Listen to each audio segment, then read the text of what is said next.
Terus bagaimana hubungan dengan anak saya yang sekolah di pesantren, Pak? Ini mau nanya. Ketika sudah bersuci atau berwudu, Terima kasih, kemudian Bapak. bersentuhan dengan suami, apakah wudunya Bismillah, Assalamualaikum warahmatullahi wabarakatuh.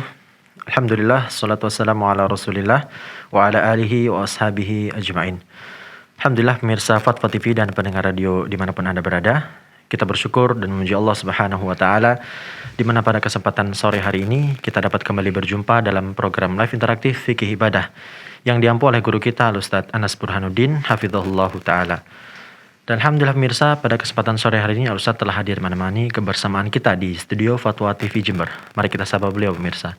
Assalamualaikum Ustaz. Waalaikumsalam warahmatullahi wabarakatuh. Gimana kabarnya Ustaz? Alhamdulillah, saya sehat dan semoga antum juga sehat. Alhamdulillah, amin Ustaz. Alhamdulillah. Baik, Alhamdulillah Ustaz.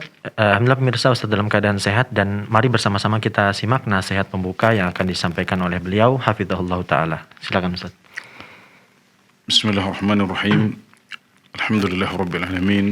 Wassalatu wassalamu ala ashrafil anbiya'i wal mursalin Sayyidina Muhammadin wa ala alihi wa ashabihi ajma'in. Amma ba'd.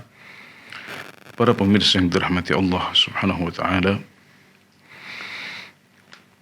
ibadah-ibadah yang kita lakukan karena Allah Subhanahu wa ta'ala memberikan kelezatan berupa kenikmatan dunia, lapangnya dada kita setelah beribadah kepada Allah Subhanahu wa ta'ala, dan juga ketenangan batin. Ini adalah surga dunia. Jadi amal-amal soleh ini membuat kita bisa merasakan surga dunia sebelum kita bisa merasakan surga di akhirat kelak, insyaallah. Dan Abu Sulaiman Ad-Dawrani rahimahullahu ta'ala pernah mengatakan, wa ahlu ta'ati fi ta'atihim aladhu min ahli al-ma'siyati fi ma'siyatihim. Para pelaku ketaatan dalam ketaatan mereka mendapatkan kelezatan yang lebih besar daripada kelezatan yang dirasakan oleh para pelaku maksiat. Kita mengetahui bahwasanya maksiat itu lezat karena memang Allah buat demikian. Allah menjadikan jalan menuju ke neraka dipenuhi dengan kelezatan-kelezatan, dipenuhi dengan hal-hal yang bisa memenuhi syahwat kita. Tapi ingat bahwasanya jalan kelezatan tidak hanya dari jalan maksiat. Jalan kelezatan juga bisa kita dapatkan, kelezatan juga bisa kita dapatkan dari jalan ketaatan kepada Allah Subhanahu wa ta'ala. Bahkan kelezatan yang bisa kita rasakan dari ketaatan kita kepada Allah Subhanahu wa ta'ala lebih besar daripada kelezatan yang dirasakan oleh para pelaku maksiat. Karena kelezatan, karena ibadah itu adalah kelezatan yang sejati. Sedangkan kelezatan karena maksiat adalah kelezatan yang semu. Hanya sebentar kita merasakannya, kemudian kita akan menyesal, kita akan merasa dikejar-kejar oleh kesalahan kita, sehingga kita tidak bisa merasakan ketenangan batin. Ya, barangkali ini sebagai pesan pembuka pada sore hari ini. Insyaallah, terima kasih Ustaz atas nasihatnya. Jazakumullah khairan, semoga bermanfaat Ustaz. Pemirsa, kami mengajak Anda untuk berpartisipasi bersama kami dengan menghubungi kami di 0331 544 6087, 0331 544 6087. Dan kami sampaikan juga bahwa live interaktif pada sore hari ini juga disiarkan secara delay oleh radio-radio yang tergabung dalam Asosiasi Radio dan Televisi Islam Indonesia atau RTVC, seperti Radio Binbas Yogyakarta, kemudian Radio Sahabat Tegal, Radio MDFM Probolinggo, Radio Amuba Pangkal Pinang, Radio Sago FM Sumatera Barat, Radio Gema FM Bontang, Radio Al-Hikmah Banyuwangi, Radio Tua FM Riau, Radio Madinah Caruban, Radio Dai Tengaran. Baik Ustaz, pertanyaan pertama dari Doni di Riau Ustaz. Bismillah Ustaz, saya izin bertanya mengenai perkara berikut. Istri saya sekarang dalam proses pengobatan sehingga harus mengkonsumsi obat secara teratur, sesuai dengan yang telah diinformasikan oleh dokter sebelumnya. Qadarullah, siklus haid istri saya menjadi tidak teratur. Sewaktu pertama mulai haid, istri saya hanya keluar darah selama 2 hari. Selanjutnya sampai sekarang darahnya kadang keluar, kadang tidak. Terkadang hanya keluar noda saja. Hal ini berlangsung selama 2 pekan. Biasanya istri saya haid normalnya adalah sepekan. Yang ingin saya tanyakan, bagaimana hukum salat wajib bagi istri saya? Kemudian apakah setelah sepekan istri saya kembali melaksanakan salat atau menunggu darahnya benar-benar berhenti? Kemudian apakah setiap keluar darah maupun walaupun cuma sedikit tetap harus wajib mandi? Atas jawabannya kami ucapkan jazakumullah khairan, Ustaz. Ya. Di antara cara untuk mengetahui darah seorang wanita apakah itu darah haid atau bukan adalah dengan melihat kepada hari kebiasaan wanita tersebut.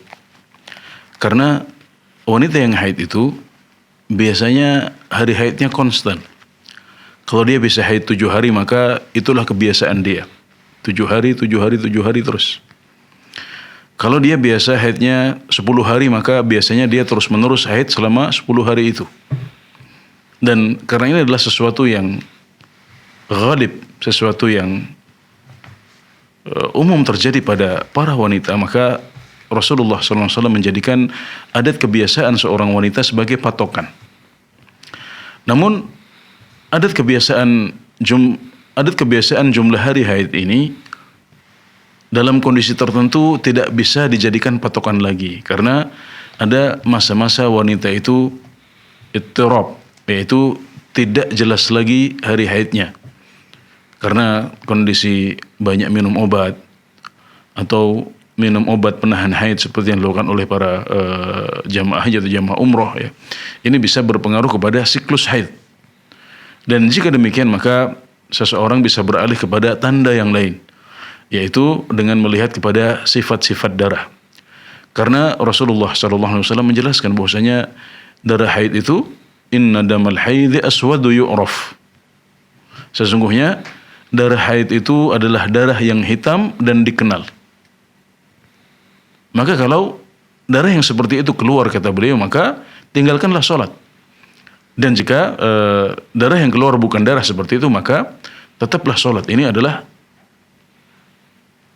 arahan dari Rasulullah SAW. Maka kita bisa melihat, seorang wanita hendaknya bisa mengetahui, bisa membedakan apakah itu darah haid atau darah istihadhah, yaitu berupa darah karena sakit. Ya, darah sakit itu adalah warnanya merah segar, kemudian dia tidak bau. Sedangkan darah haid itu hitam, pekat, dan juga memiliki bau yang khas yang dikenal oleh para wanita. Dan jika Anda bisa mengenalnya, maka alhamdulillah seharusnya seorang wanita bisa membedakan, karena ini berhubungan dengan kehidupan sehari-hari dan berhubungan dengan ibadah dia.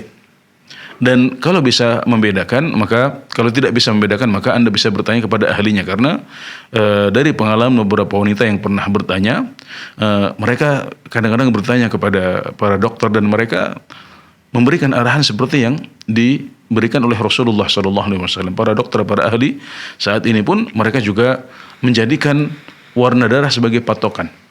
Ya, dari sifat darah itu mereka bisa membedakan bahwasanya ini adalah darah haid dan ini adalah darah istihadhah. Ya, insyaallah dengan demikian insyaallah Anda akan bisa bersikap dengan tepat ketika menghadapi masalah seperti yang ditanyakan dalam pertanyaan tadi. Ya. Baik, apakah setiap ada darah keluar wajib mandi, Ustaz? Iya, tentunya dilihat. Nanti dia melihat dulu darahnya seperti apa. Ya, nanti kalau itu adalah darah hitam, maka berarti itu adalah haid. Kalau itu adalah darah merah segar yang tidak bau, maka itu adalah istihadhah. Maka dia tidak perlu kalau istihadhah maka dia tidak perlu untuk meninggalkan sholat dan tetap wajib untuk sholat, seperti itu. Ya. Dan perlu dicatat bahwasanya darah haid itu memang tidak selalu keluar. Ya. Jadi dalam sehari itu ada beberapa jam di mana darah haid tidak keluar. Bahkan tidak keluarnya darah ini kadang-kadang selama sehari atau 2 hari. Artinya apa? Artinya kalau seorang wanita sedang berada di masa haid yang normal tadi itu, yang disebutkan situ 7 hari, ya. Dan kadang-kadang mungkin di hari ketiga keempat dalam beberapa jam dia tidak keluar haidnya. Maka di situ dia tetap tidak boleh sholat karena itu memang masih masa haid. Dia belum suci pada kondisi seperti itu. Nah, jadi jika darah itu keluar di masa haid yang normal, maka itu adalah darah haid.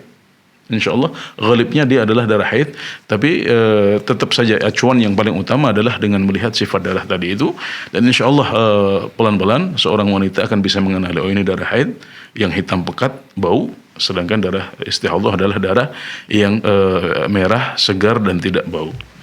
InsyaAllah dengan begitu bisa mengambil sikap yang tepat untuk masalah yang dihadapi yang berhubungan dengan haid. InsyaAllah. Baik, terima kasih Ustaz atas jawabannya. Jazakumullah khairan. Selanjutnya pertanyaan kedua dari Agus Santoso di Jawa Barat.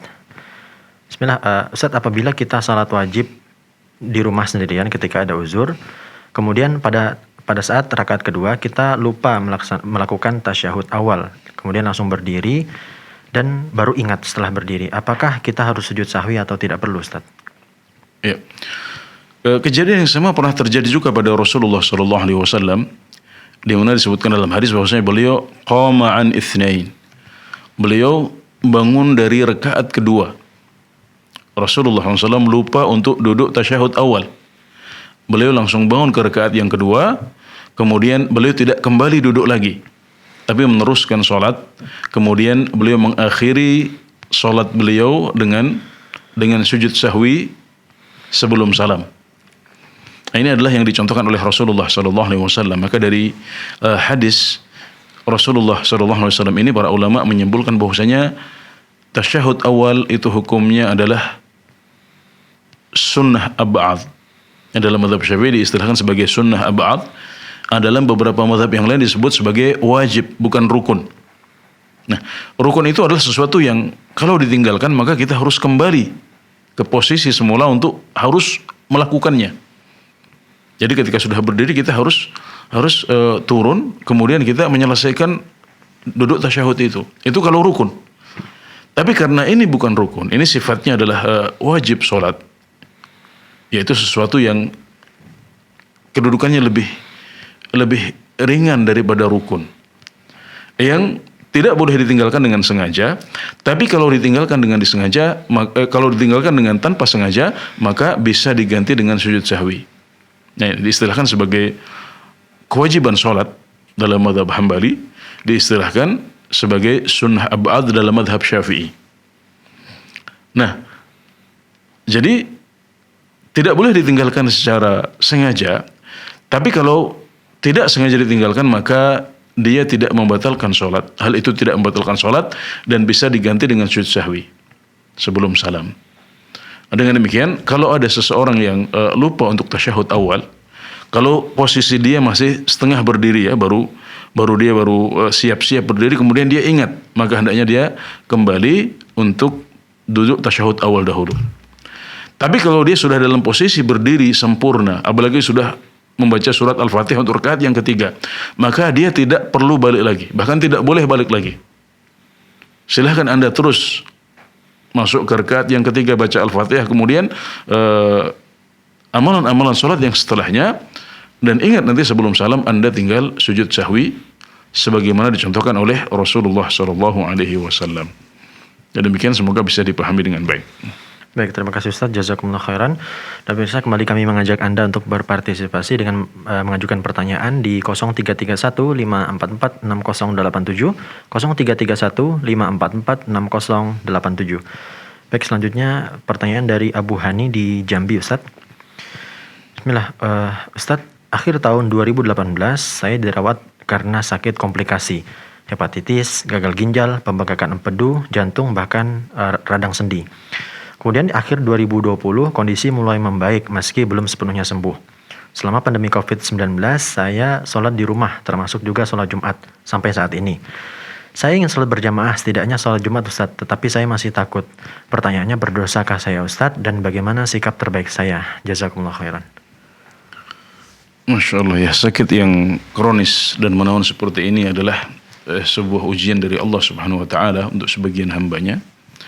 Dan ketika mendapati ujian seperti ini, hendaknya seorang hamba bisa bersabar dan ihtisab, ya, sabar dan ihtisab kepada Allah Subhanahu Wa Taala, karena di balik sakit ini ada pahala yang besar. Ya, kalau Anda sabar dalam menghadapi ujian ini, maka sakit Anda ini akan membuahkan pahala, dan sakit Anda ini akan menghapuskan dan menggugurkan dosa-dosa Anda. Jadi Anda dipilih oleh Allah Subhanahu wa taala untuk digugurkan dosa-dosanya dengan penyakit ini, maka hendaknya Anda sabar, syukur kalau bisa ridho dengan ketetapan Allah Subhanahu wa taala, sambil terus berikhtiar untuk menyembuhkan diri ya. Dan kita doakan semoga Allah Subhanahu wa taala menyembuhkan penyakit Anda. Adapun tentang tidak berani ke masjid karena kondisi pandemi, ya barangkali mengingat ini kan mungkin ada komorbidnya banyak ya, berarti ada penyakit-penyakit banyak, dan para ahli menyebutkan bahwasanya orang-orang yang punya komorbid, orang-orang yang punya penyakit bawaan, maka dia lebih rentan untuk maksudnya dia lebih berisiko jika sampai terpapar virus corona ini. Ya, para ahli yang berbicara demikian, dan kita diperintah untuk bertanya kepada ahlinya, maka hendaknya kita mengikuti arahan para dokter, para ahli kesehatan.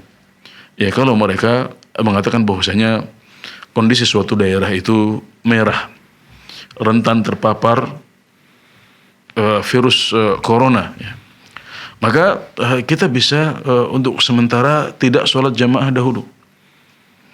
Ya, dan kalau selama ini kita, sebelum kita sakit, sebelum merebaknya corona, kita senantiasa menjaga sholat jamaah kita, maka insya Allah kita tetap mendapatkan pahala jamaah meskipun kita sholatnya di rumah. Dan kita mengetahui bahwasanya Rasulullah SAW menggugurkan kewajiban sholat jamaah karena safar, kemudian juga karena khauf, karena keadaan perang, juga karena kondisi hujan. Jadi hujan lebat saja Rasulullah SAW menggugurkan kewajiban sholat. Beliau memerintahkan kepada muadzin beliau, "Shallu fi rihalikum," untuk mengumandangkan, sholatlah kalian di rumah-rumah kalian. Dan berdasarkan itu para ulama menyebutkan bahwasanya alasan yang lebih kuat, alasan yang sama atau lebih kuat daripada hujan dan safar itu bisa menjadi alasan untuk gugurnya kewajiban sholat jamaah. Dan kekhawatiran terpapar virus seperti yang sedang kita hadapi saat ini, kondisi pandemi saat ini, apalagi kalau Anda memiliki komorbid, maka ini adalah alasan yang lebih kuat daripada hujan, alasan yang lebih kuat daripada safar, sehingga membolehkan Anda untuk tidak sholat jamaah untuk sementara waktu. Tapi kapan kondisi membaik? Atau dalam kondisi yang masih barangkali merah, ya, masih merah, tapi ada masjid barangkali yang relatif aman, yang prokes, mereka menerapkan standar kesehatan yang baik, ya, mereka menjaga physical distancing, ya, menerapkan physical distancing, ya, jaga jarak dan lain sebagainya, maka itu bisa menjadi pilihan untuk mengerjakan sholat. Tapi intinya silahkan bertanya kepada dokter atau ahli kesehatan yang ada di sekitar Anda untuk menilai apakah sholat di masjid A atau di daerah A sudah cukup aman untuk Anda. Kemudian berdasarkan saran mereka itu Anda membangun hukum. Kalau mereka tidak merekomendasikan, maka jangan sholat jamaah dahulu. Adapun kalau mereka merekomendasikan ini sudah aman, asal prokes, maka Anda boleh mencari masjid yang terbaik meskipun agak jauh, yang lebih hati-hati, yang lebih prokes, sehingga kesehatan kita semuanya bisa kita jaga. Kita perlu untuk saling menjaga, ya. Anda menjaga masyarakat sekitar juga menjaga Anda dari terpapar, karena virus ini bukanlah virus biasa atau flu seperti yang katakan oleh sebagian orang, karena kita yang sudah pernah merasakan tahu betul bahwasanya virus itu adalah virus yang berbeda, dan ketika kita terpapar maka kita sangat tidak nyaman, bahkan sangat berat sakitnya. Ya, demikian, semoga bisa dipahami dengan baik. Baik, terima kasih atas jawabannya, jazakumullah khairan, dan semoga Allah Subhanahu wa taala memberikan kesembuhan untuk Bapak yang bertanya. Baik, pemirsa, selanjutnya sudah line telepon yang masuk, kita akan sapa. Assalamualaikum Fatwa TV. Waalaikumsalam warahmatullahi. Ya, dengan siapa di mana? Ini hamba Allah, ini Jawa Timur. Baik, silakan Bapak. Masalah mau tanya masalah berjamaah itu yang dikatakan ikut imam satu rakaat sampai di mana itu? Kalau masbuk itu Ustaz, apa sampai sujud sampai ruku yang dikatakan dapat satu rakaat itu Ustaz? Baik, cukup Bapak. Ya, karena masbuk kadang tidak nututi Fatihahnya, apa langsung ruku, apa harus mengikuti, apa harus selesaikan Fatihahnya gitu, Ustaz. Baik, cukup Bapak. Cukup. Baik. Assalamualaikum. Waalaikumsalam warahmatullahi wabarakatuh. Iya, ketika seorang makmum masuk dalam sholat dan imam sudah dalam posisi ruku', maka yang harus dilakukan oleh seorang makmum adalah segera takbiratul ihram kemudian menyusul ruku'. Dan jika dia berhasil ruku' bersama imam, ya, jika dia berhasil ruku' bersama imam, maka dia mendapati rakaat tersebut. Rakaat saat dia masuk dalam sholat itu terhitung untuknya, terhitung satu rakaat untuk dia. Nah, jadi pendapat jumhurul ulama adalah bahwasanya kalau orang mendapati rukuk bersama imam dengan tumakninah tentunya, ya, jadi masih sempat untuk membaca Subhana Rabbiyal Azim minimal 1 kali bersama imam sebelum akhirnya imam bangun dari rukuknya, maka berarti orang tersebut sudah terhitung mendapati 1 rakaat bersama imam. Ini adalah pendapat sebagian besar ulama. Ya, jadi orang yang seperti itu maka dia terhitung tidak mampu, ya, tidak sempat untuk membaca surat Al-Fatihah. Maka dalam kondisi seperti ini Al-Fatihah gugur bagi dia. Karena pada dasarnya kewajiban-kewajiban sholat itu, ya, kewajiban-kewajiban sholat itu menjadi gugur hukumnya jika kita tidak mampu untuk mengerjakannya. Ya, seperti di sini seseorang yang tidak bisa membaca Al-Fatihah, dia diperintahkan untuk membaca Al-Fatihah, tapi dia tidak bisa. Sebagaimana orang yang tidak menghafal Al-Fatihah, tidak bisa membacanya, maka dia boleh bertasbih saja dalam sholatnya. Nah, demikian juga di sini, orang ini tidak sempat untuk membaca Al-Fatihah, waktunya tidak cukup. Nah, maka dia boleh langsung ruku bersama imam, kemudian mengikuti sholat jamaah di belakang imam. Tapi ingat bahwasanya sebelum dia rukuk dia harus takbiratul ihram dahulu, karena masuk sholat itu harus dengan takbiratul ihram. Jadi takbiratul ihram, dan yang penting takbiratul ihram harus tegak, ya, harus dilakukan dengan tegak. Para ulama sepakat ijma bahwasanya takbiratul ihram itu harus dilakukan dengan tegak. Jadi Allahu Akbar dalam keadaan tegak, baru kemudian kita takbir rukuk. Sebagian orang ketika dia rukuk, ketika terlambat seperti ini, takbiratul ihram dalam keadaan melayang. Nah, ini salah, ini kesalahan fatal yang membuat sholat kita tidak sah. Jadi takbiratul ihram itu adalah rukun sholat, dan sahnya takbiratul ihram itu harus dilakukan dalam keadaan tegak berdiri. Jadi kita ucapkan Allahu Akbar, baru kemudian kita takbir rukuk, demikian. Nah, saat takbir rukuk nggak masalah kita sambil turun begini kondisinya. Tapi saat takbiratul ihram kita harus dalam posisi tegak berdiri, dan kalau kita tidak tegak berdiri maka takbiratul ihram kita tidak sah dengan kesepakatan para ulama, sebagaimana dinukil oleh An-Nawawi rahimahullahu taala dan Ibnu Qudamah. Ya, jadi itu yang perlu diperhatikan, dan insyaallah kalau Anda mendapatkan rukuk bersama imam maka Anda sudah terhitung mendapati 1 rakaat. Demikian, Allahu a'lam.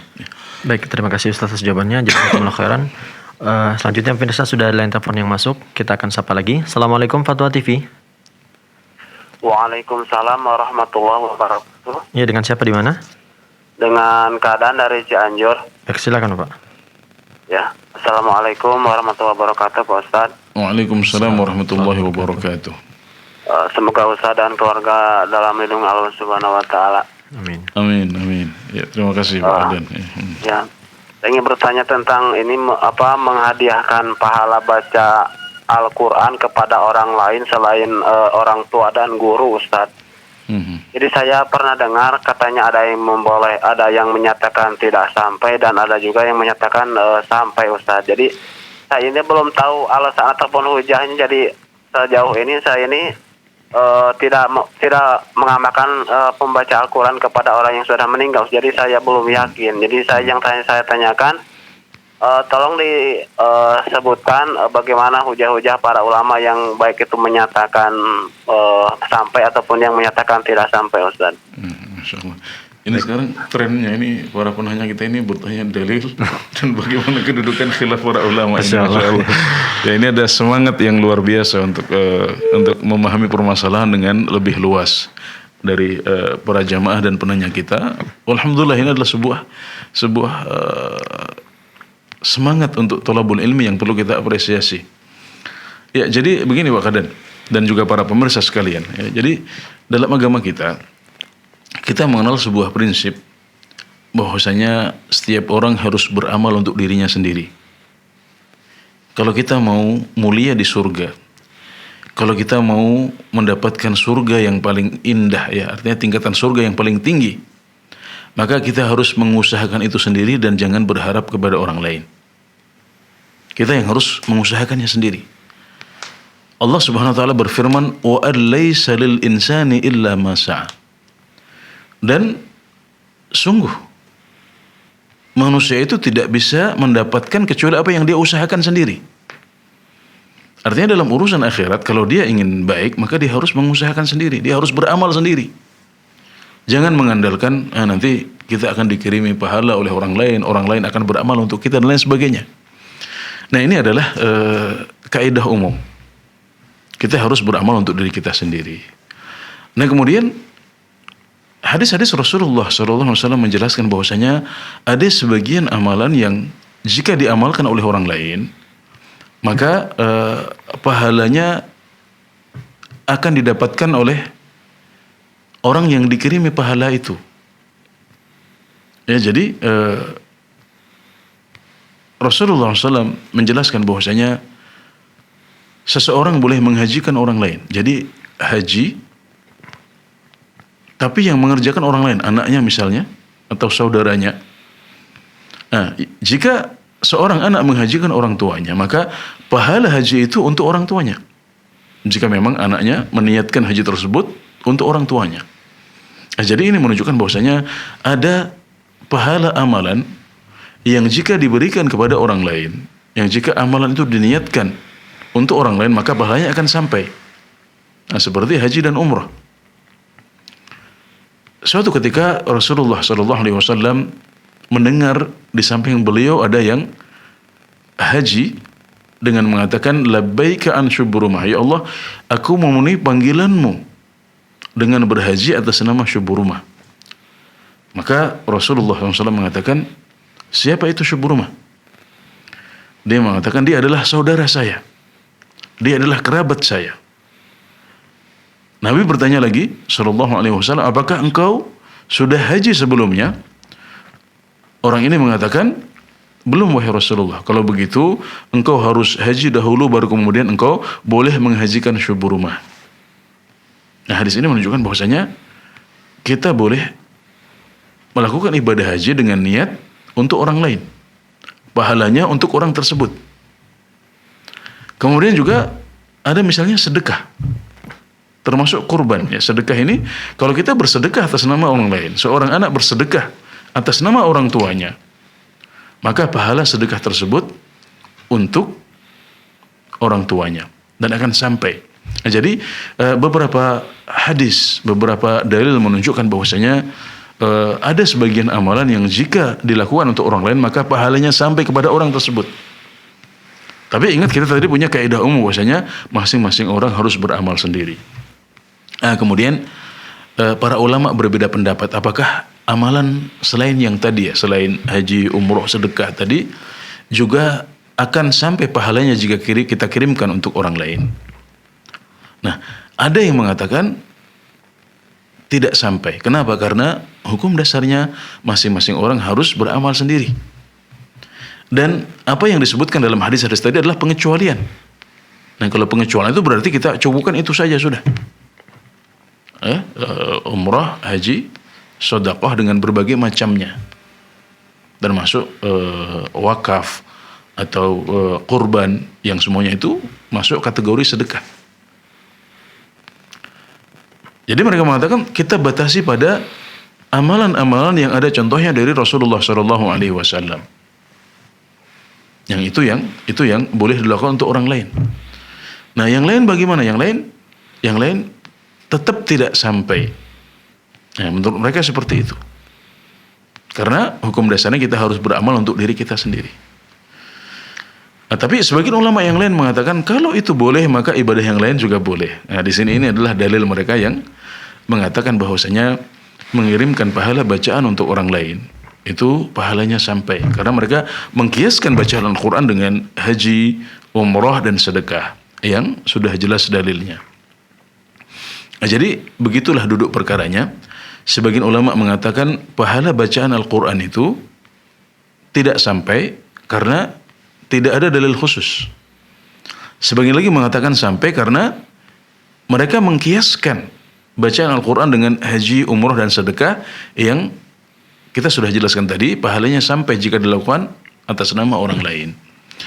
Nah, jadi inilah yang menyebabkan terjadinya perbedaan pendapat di antara para ulama. Dan itulah tadi dalil dari masing-masing. Namun perlu kita catat bahwasanya mereka semuanya sepakat bahwasanya praktek ya mengirimkan bacaan untuk orang lain itu tidak tren pada zaman salafus saleh.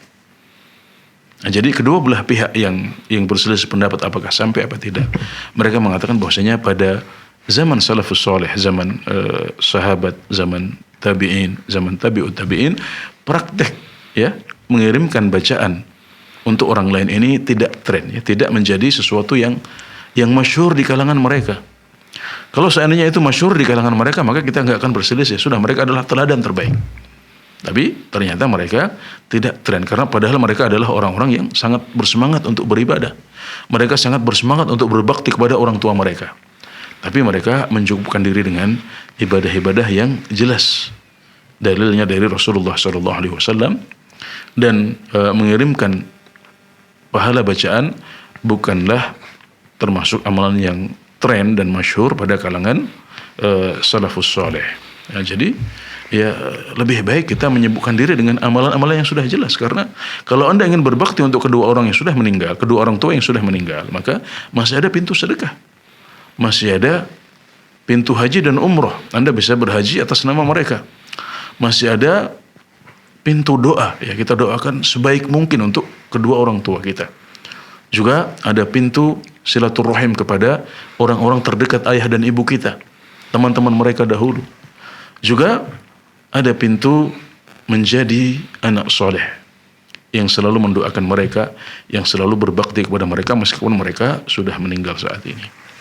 Nah, jadi ini insyaallah lebih jelas ya, kita lebih tenang dan kita tidak usah khawatir pahalanya sampai apa enggak. Insyaallah amalan-amalan yang disepakati oleh para ulama yang dalilnya jelas itu sampai insyaallah. Sehingga kita bisa beramal dan beribadah dengan lebih yakin. Ya demikian Pak Kardan, semoga bisa dipahami dengan baik. Ya, jazakumullah khairan Ustaz. Ustaz, berkaitan dengan menghadiahkan pahala amal tadi Ustaz. Misalkan kita bersedekah atas nama orang tua atau kita umroh atas nama orang tua, apakah itu seluruh pahalanya untuk mereka dan tidak ada untuk kita Ustaz? Ya, pahala ibadah itu, yaitu pahala sedekah dan pahala umrohnya untuk kedua orang tua kita, karena memang kita sudah niatkan untuk itu. Nah, kita dapat apa? Kita dapat pahala ihsan. Kita dapat pahala birrul walidain. Jadi dalam ibadah itu kan ada dua dimensi. Ya, dimensi haji, umroh dan sedekah itu sendiri, yang ini adalah untuk orang tua kita. Kemudian ada dimensi kita berbuat baik kepada orang yang akan kita kasihkan pahalanya, atau orang tua kita sedang berbakti. Nah, ini juga dihitung. Jadi kita mendapatkan pahala ihsan dan birrul walidain, dan itu cukup, masya Allah, itu adalah sesuatu yang sangat besar pahalanya di sisi Allah Subhanahu wa taala ya. Insyaallah. Ya, baik, terima kasih Ustaz, jazakumullah khairan, dan semoga bermanfaat untuk Pak Kardan yang bertanya tadi. Selanjutnya Ustaz, pertanyaan dari Arif di Jakarta Ustaz. Ustaz, beliau bertanya, ketika berada di tempat kerja secara tidak sengaja dan tidak lagi bisa ditahan, beliau mengeluarkan madhi sehingga mengenai celananya. Kemudian pakaian tersebut digunakan untuk sholat zuhur. Apakah dia harus mencucinya Ustaz di bagian yang terkena madhi tersebut? Jazakumullah khairan Ustaz. Ya, jadi madhi itu hukumnya najis, maka harus dibersihkan dari kemaluan kita, juga harus dibersihkan dari pakaian yang terkenai madhi tersebut. Madhi adalah cairan yang keluar saat kita mengingat senggama. Para ahli fikih menyebutkannya seperti itu. Jadi cairan yang bening yang keluar saat seseorang mengingat senggama atau yang semacamnya. Ini adalah madhi. Dan keluarnya madhi dari seseorang ini sebenarnya bukan aib. Ya kalau sebabnya adalah sebab yang tidak haram, maka itu bukan aib. Karena itu juga terjadi pada orang-orang yang saleh dan utama seperti Ali bin Abi Thalib yang dalam hadis riwayat Al-Bukhari dan Muslim, beliau terus terang mengatakan, kuntu rajulan madzaan. Saya adalah seseorang yang banyak keluar madhi. Tapi beliau malu untuk bertanya kepada Rasulullah SAW karena beliau adalah mantunya Rasulullah SAW. Maka beliau mengirimkan Al-Miqdad untuk bertanya kepada Rasulullah SAW, dan Nabi Muhammad SAW menjelaskan, taghsilu dzakaraka wa tatawadda. Kalau engkau terkena madhi, kalau engkau keluar madhi, maka engkau harus membasuh zakarmu, membasuh penismu, membasuh kemaluanmu, dan setelah itu berwudu. Nah, jadi ini adalah arahan Rasulullah SAW untuk mereka yang keluar madhi. Nah, kemudian dari hadis ini para ulama menyebutkan bahwasanya madhi itu hukumnya najis. Jadi kalau keluarnya madhi membatalkan wudu, kemudian zat madhi itu sendiri adalah najis. Nah, jadi seseorang harus melakukan 2 taharah. Yang pertama, taharah minal hadath, bersuci dari hadas, yaitu dengan berwudu karena wudunya sudah batal. Kemudian yang kedua, yang sebelum berwudu adalah membersihkan kemaluan dan pakaian dari najis. Ini namanya izalatun najas, menghilangkan najis. Nah, ketika Anda berada di kantor, maka masalah wudu tidak masalah ya. Tapi mungkin yang menjadi masalah adalah menyuci celana yang kena. Nah, jadi Anda harus mencuci bagian celana yang kena. Nah, ini mungkin agak merepotkan, tapi di sebagian daerah, ya, di sebagian masjid, di sebagian daerah, kalau di Jawa Timur, ya, kita sering melihat sebuah kebiasaan yang baik, yaitu penyediaan sarung, ya, di tempat-tempat sholat, di masjid atau di musola. Ini adalah sebuah tradisi yang bagus, saya rasa. Ini bisa menjadi solusi, gitu. Karena tidak masalah Anda bekerja dalam keadaan celana Anda bernajis. Nanti ketika mau bekerja pakai celana itu nggak ada masalah. Tapi ketika sholat kan harus suci. Nah, maka Anda bisa pakai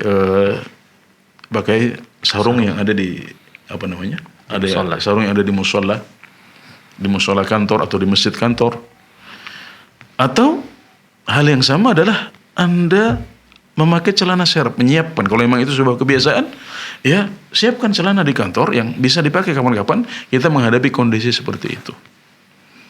Nah, tapi kalau tidak ada, maka Anda bisa misalnya mencucikan, biasanya kena mungkin celana dalam, karena madhi itu biasanya sedikit saja. Madhi itu tidak seperti mani yang banyak, dia hanya tetesan sedikit saja biasanya. Nah, maka Anda bisa mencuci celana dalamnya untuk kemudian dipakai lagi. Atau kalau kalau tidak nyaman memakai celana dalam keadaan basah seperti itu, Anda bisa memakai celana, ya, tanpa celana dalam. Ini juga bisa. Ya, nggak masalah kan? Nggak masalah. Artinya aurat kita tetap tertutup. Kita bisa sholat dalam keadaan suci meskipun kurang nyaman akhirnya, gitu loh. Kurang nyaman, ya. Nah, atau bisa juga dengan menyiapkan serepnya adalah serep celana dalam. Ya, jadi ketika di toilet kita ganti dahulu, kemudian yang lama dibungkus misalnya untuk dicuci di rumah. Nah, jadi yang penting adalah bagaimana kita bisa sholat dalam keadaan suci, itu yang penting. Gitu. Adapun masalah kurang nyaman, ya masalah Anda masih memakai celana yang terkena madhi saat bekerja, yang nggak ada masalah. Yang penting adalah amalan yang mengharuskan kita harus suci, yaitu sholat. Nah, jadi itu adalah beberapa solusi, ya, yang bisa dicoba, ya, dipilih mana yang lebih cocok, mana yang lebih mudah. Nah itu bisa dipakai. Ya. Alhamdulillah. Ya. Baik, terima kasih Ustaz atas jawabannya. Jazakumullah khair. Selanjutnya pemirsa sudah ada telepon yang masuk, kita akan sapa. Assalamualaikum Fatwa TV. Waalaikumsalam warahmatullahi wabarakatuh. Dengan siapa di mana? Ini dari Jawa Timur, Pak Roni. Baik, silakan Bapak.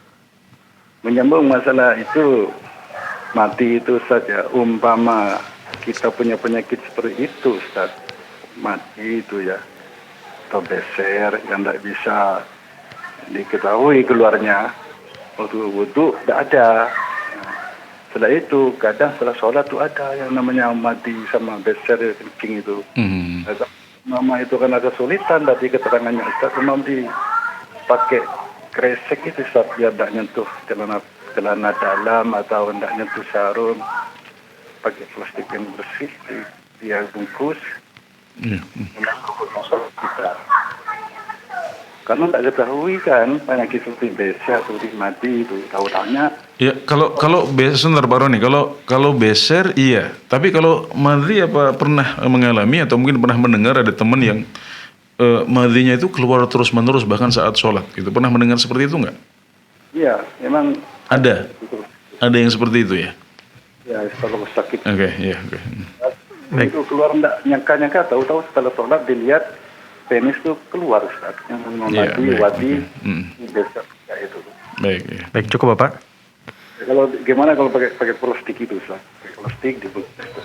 Ya. Pakai plastik. Baik, terima kasih Bapak.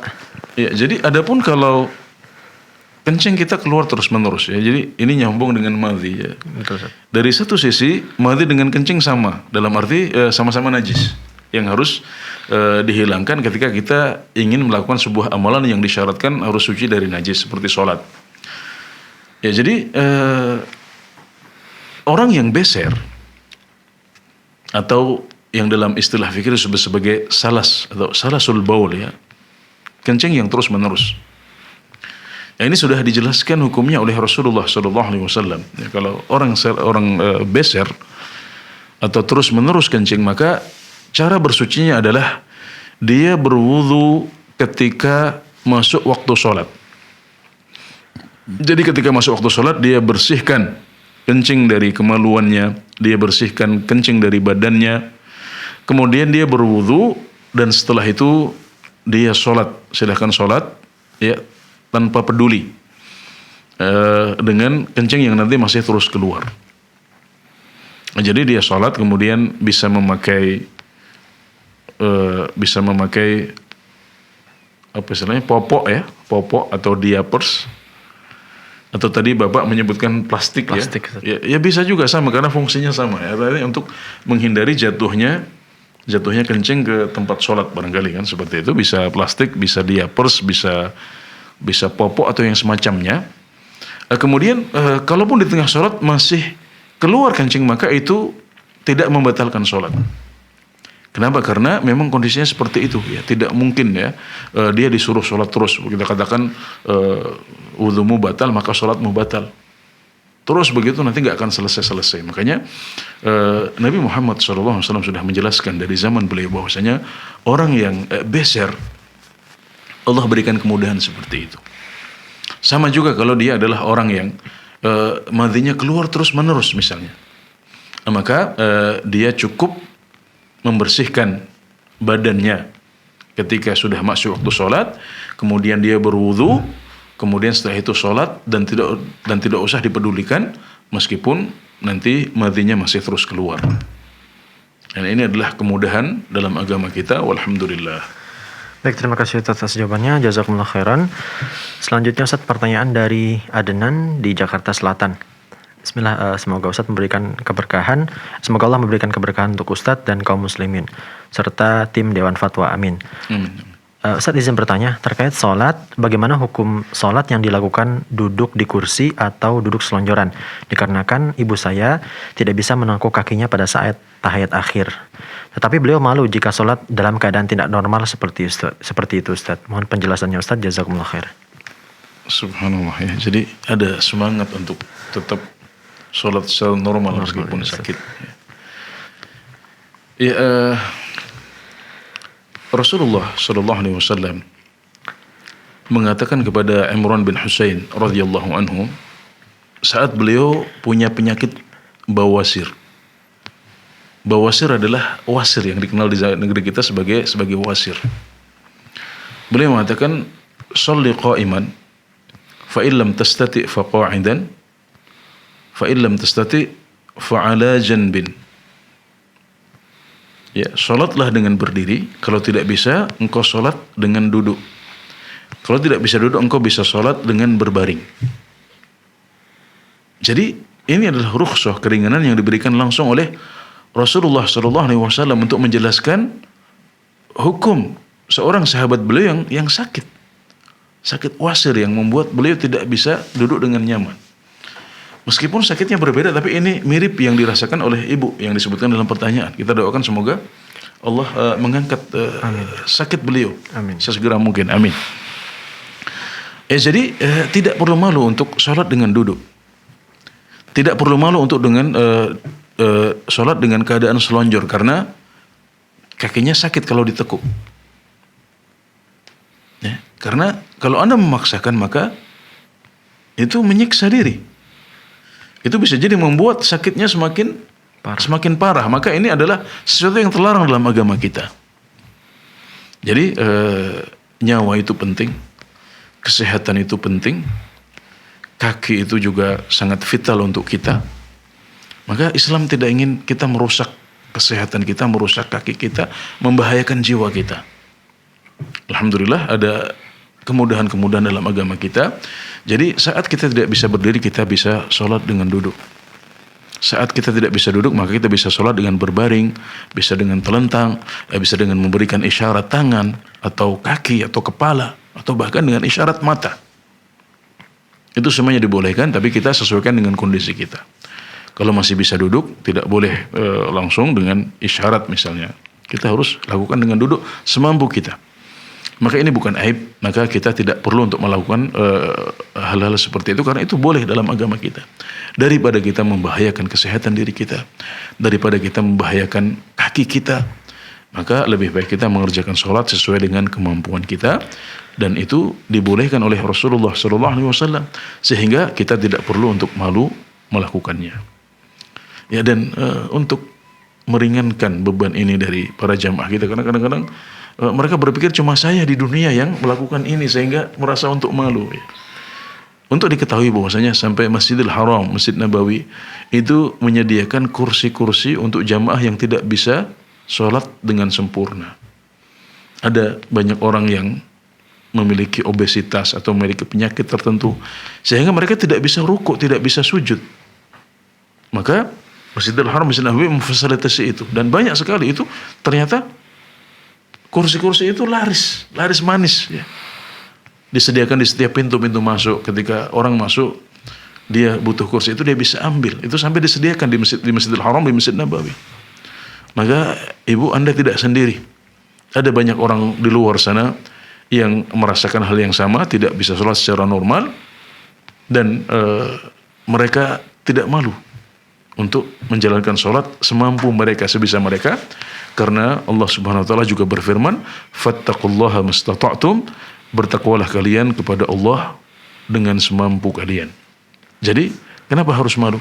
Anda tidak sendiri, dan yang penting Anda tidak bermaksiat kepada Allah Subhanahu wa taala. Anda melakukan sesuatu yang boleh, bahkan bisa jadi itu yang wajib, karena kalau Anda tidak lakukan itu Anda membahayakan kesehatan Anda sendiri. Jadi itulah Islam. Islam itu mudah. Jadi jangan dipersulit. Alhamdulillah. Masya Allah. Baik, terima kasih Ustaz. Jazakumullah khairan atas jawabannya. Dan pemirsa, sudah ada line telepon yang masuk. Kita akan sapa. Assalamualaikum Fatwa TV. Waalaikumsalam warahmatullahi wabarakatuh. Dari Bu hamba Allah Pak Ustaz. Baik, silakan Bapak. Waalaikumsalam warahmatullahi wabarakatuh Pak Ustaz. Waalaikumsalam warahmatullahi wabarakatuh. Barakallahu fikum Pak Ustaz. Semoga Allah menjaga Pak Ustaz, keluarga dan kru semuanya Pak Ustaz. Amin, amin. Wa fikum barakallah. Baik, Masya Allah. Pak Ustaz mau nanya begini, tadi siang di masjid kami Pak Ustaz kejadian seperti kayak gini. Jadi begitu anak masuk masjid, di masjid tadi belum dikumandangkan azan Pak Ustaz. Nah, kan anak nggak tahu anak masuk masjid situ, jadi anak kan ada jadwal tunggu kok jadwal waktu iqomah itu Pak Ustaz. Jadi karena tidak ada yang azan, jadi itu nggak dinyalakan. Seperti jadi anak sholat udah anak ngelihat orang pada sholat sunnah, anak sholat sunnah. Begitu beda sholat sunnah, ternyata ada jamaah yang ngomong tadi belum azan katanya, seperti kayak gitu. Oh ya udah tuh anak azan, bilang kayak gitu. Oh nggak usah dah katanya, udah kelamaan sekitar kurang lebih tadi dari batas biasanya kelebihan sekitar 15 menit Pak Ustaz. Nah yang akhirnya jadi langsung komat aja, udah langsung komat. Nah itu gimana Pak Ustaz, apa mestinya kan kalau azan itu kan hak mesin Pak Ustaz ya. Mohon penjelasannya Pak Ustaz, apa emang dia meskipun telah kita azan apa seperti kayak gimana, mohon penjelasannya Pak Ustaz. Syukron. Assalamualaikum warahmatullahi wabarakatuh. Assalamualaikum warahmatullahi wabarakatuh. Ya, ada beberapa sisi yang bisa kita kupas dari kasus yang diceritakan oleh Bapak hamba Allah di Bogor ya. Yang pertama tentang salat qabliyah setelah masuknya waktu, tapi sebelum azan dikumandangkan. Nah, salat qabliyah yang seperti ini hukumnya adalah sah, karena sudah dilakukan ketika waktu zuhur sudah masuk. Jadi masjid-masjid lain sudah azan, tapi masjid itu belum azan, tapi waktu zuhur sudah masuk. Maka Anda boleh untuk mengerjakan salat qabliyah subuh, salat qabliyah zuhur ini sah, dan kita doakan diterima oleh Allah Subhanahu wa taala meskipun azan belum dikumandangkan di situ. Karena salat qabliyah zuhur ini patokannya adalah masuknya waktu. Nah, jadi meskipun azan belum dikumandangkan di masjid itu, maka orang sudah boleh untuk mengerjakan qabliyah subuh pada waktu itu.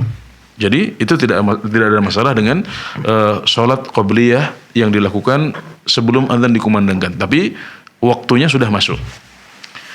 Nah, kemudian sisi yang kedua adalah apa hukumnya qomat langsung setelah azan. Nah, ini juga tidak masalah. Ini ada contohnya dari Rasulullah SAW di mana disebutkan bahwasanya beliau itu kadang-kadang mengakhirkan iqamat, kadang-kadang menyegerakan iqamat. Beliau menyegerakan iqamat jika jamaah sudah kumpul. Beliau mengakhirkan iqamat jika jamaah masih belum pada datang. Jadi ini adalah sunnah Rasulullah SAW ya. Barangkali muadzin atau takmir masjid tadi berpikir orang-orang sudah berkumpul, orang-orang sudah mengerjakan qabliyah zuhur, ya, dan yang mereka lupakan adalah azan pada waktunya. Maka akhirnya azannya agak terlambat. Nah, sehingga ketika setelah azan melihat jamaah sudah kumpul, mereka sudah pada sholat qabliyah zuhur, maka langsung dikumandangkan iqamat. Jadi ini tidak masalah. Ini yang lebih tepat ya untuk masalah, karena mungkin sebagian orang juga ingin kembali bekerja lagi, sebagian orang ingin membuka tokonya lagi dan seterusnya, maka tidak ada masalahnya kita mengakhir-akhirkan waktu iqamat atau mempertahankan jedanya tetap harus 15 menit. Nah, jadi takmir masjid bisa beristihad ya, bisa menentukan sikap yang paling tepat untuk kondisi seperti ini. Dan itu juga yang dilakukan oleh Masjidil Haram dan Masjid Nabawi di musim haji. Di musim haji itu jamaah yang datang ke Masjidil Haram kadang-kadang sudah berada di masjid 1 jam sebelum azan, 2 jam sebelum azan. Ketika azan dikumandangkan itu masjid sudah penuh. Maka kita sering melihat di Masjidil Haram, di Masjid Nabawi, terutama di Masjidil Haram, ya kadang-kadang iqamat dikumandangkan begitu cepat, hanya memberikan kesempatan untuk qabliyah subuh misalnya, kemudian langsung kumandang iqamat. Kenapa? Ya, karena orang-orang sudah hadir, orang-orang sudah penuh, jamaah sudah datang, dan mereka sudah lama menunggu di masjid. Padahal pada kondisi normal intervalnya itu sampai 25 menit. Tapi saat musim haji sering sekali mereka hanya memberikan interval kurang lebih 5 menit untuk sekedar sholat qabliyah subuh yang memang disunatkan untuk pendek-pendek, tidak panjang-panjang. Kemudian iqamat segera dikumandangkan. Ya, itu adalah contoh dari zaman Nabi Muhammad SAW, dan juga contoh dari yang dipraktekkan di Masjidil Haram, di Masjid Nabawi, meskipun ini bukan dalil ya, tapi dalilnya ada pada amalan Rasulullah SAW, dan itu juga selaras dengan apa yang dipraktekkan di Masjid Bapak di Kota Bogor, alhamdulillah. Jadi itu baik-baik saja, alhamdulillah, tidak ada masalah. Baik, terima kasih Ustaz, jazakumullah khairan atas jawabannya, dan pertanyaan tadi sekaligus mengakhiri perjumpaan kita. Kami ucapkan terima kasih Ustaz, jazakumullah khairan sudah menyempatkan hadir Ustaz. Barakallahu fikum. Dan pemirsa, saksikan terus live interaktif hanya di Fatwa TV mulai dari hari Senin sampai dengan Jumat di waktu yang sudah terjadwal. Kemudian pemirsa, informasi seputar Dewan Fatwa Perhimpunan Al-Irsyad dapat Anda akses di website www.dewanfatwa.com. Dan pemirsa, kami mohon pamit undur diri, mohon maaf apabila ada kekurangan. Subhanakallahumma bihamdik, asyhadu an la ilaha illa anta, astaghfiruka wa atubu ilaik. Wassalamualaikum warahmatullahi wabarakatuh. Ya Allah. Terus bagaimana hubungan dengan anak saya yang sekolah di pesantren, Pak? Ini mau nanya. Jika sudah bersuci atau berwudu, Terima kasih, kemudian Bapak. bersentuhan dengan suami, apakah wudunya batal?